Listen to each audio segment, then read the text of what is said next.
Baltimore Bridge Collapse. Frequently Asked Questions, FAQ. March 26, 2024. At about 1:30 a.m. on March 26, 2024, the MV Dali, a container ship departing the Port of Baltimore, struck a support tower of the Francis Scott Key Bridge in Baltimore, Maryland, causing the bridge to collapse into the Patapsco River. The bridge is a segment of Interstate 695, Baltimore's beltway, and spans over the Patapsco shipping channel into the harbor.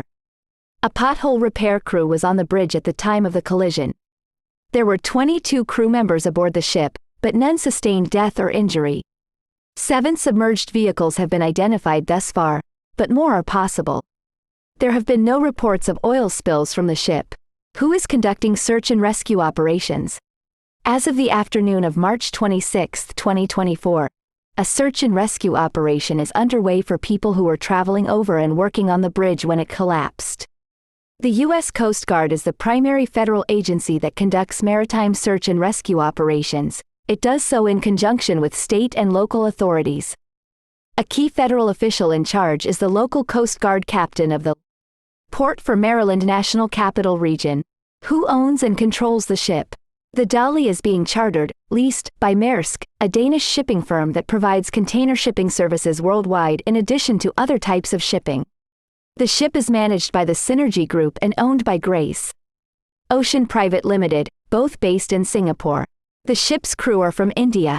It is flagged and homeported in Singapore and was classed, meaning certified as meeting construction and maintenance standards, by a Japanese firm, Nippon Kaiji Kyokai, Class NK.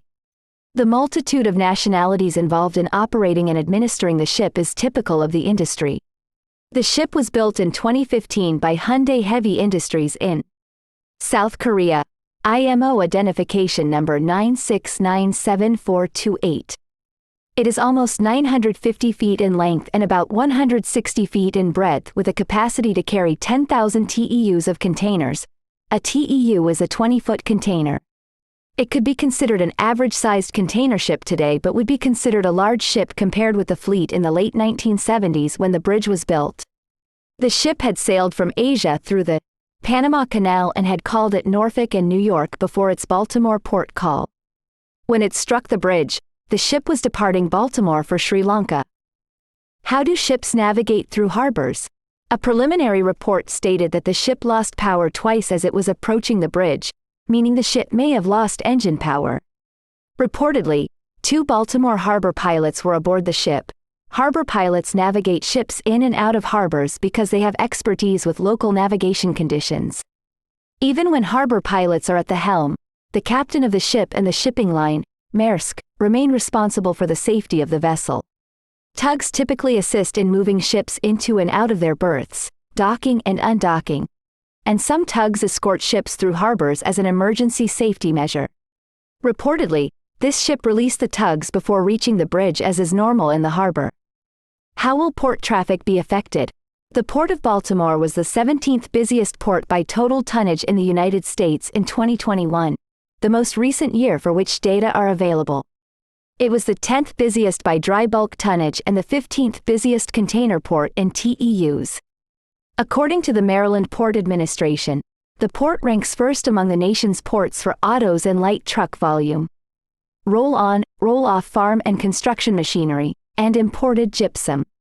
It is also responsible for nearly $3.3 billion in personal wages and salaries, $2.6 billion in business revenue, and nearly $400 million in state and local tax revenue annually. Containers currently at the port awaiting export could be moved to other ports by truck or rail. One of the Port of Baltimore's 2 container terminals is served by on-dock rail access. Dry bulk, such as coal, the largest commodity by volume handled by the port, and roll-on, roll-off may be more difficult to move through other ports, as specialized facilities are needed for loading and unloading. The closest large ports to Baltimore are Wilmington, Delaware, Philadelphia, PA, and Camden, New Jersey, all of which may be accessed via the Chesapeake and Delaware Canal provided the vessels have a shallow enough draft. Another nearby port, not draft restricted, is the Port of Norfolk near the entrance to Chesapeake Bay. Currently, commercial vessels are unable to enter or exit the Port of Baltimore. Also, the U.S. Coast Guard shipyard at Hawkins Point is upriver from the bridge, and 6 vessels of the U.S. Department of Transportation's ready reserve force, available to provide surge sealift capacity to the Department of Defense, if needed, were berthed in Baltimore as of January 2024 and presumably are currently unable to exit the port. How much traffic did the Key Bridge handle?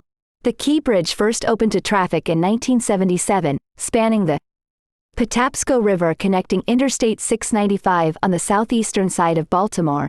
See Figure 1.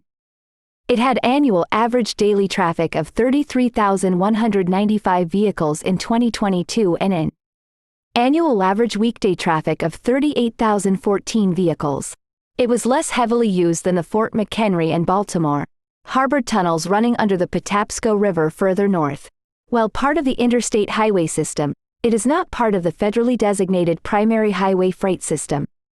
Highway traffic could be rerouted through the Baltimore Harbor or Fort McHenry tunnels or on Interstate 695 to the north of Baltimore City.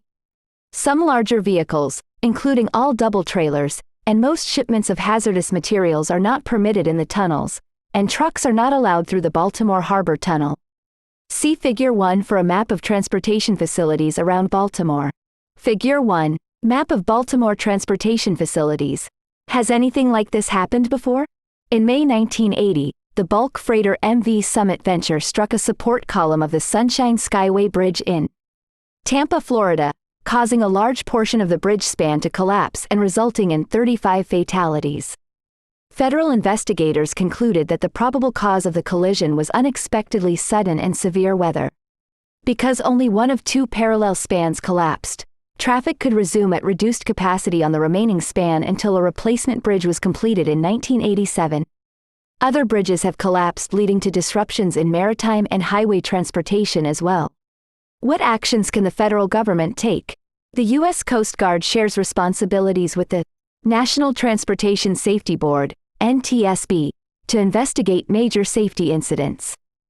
Under the NTSB's governing statutes and regulations, the agency shall investigate any major marine casualty, defined as one that results in the loss of 6 or more lives, the loss of a vessel larger than 100 gross tons, property damage initially estimated as at least $0.5 million, or a release of hazardous materials deemed to be a serious threat.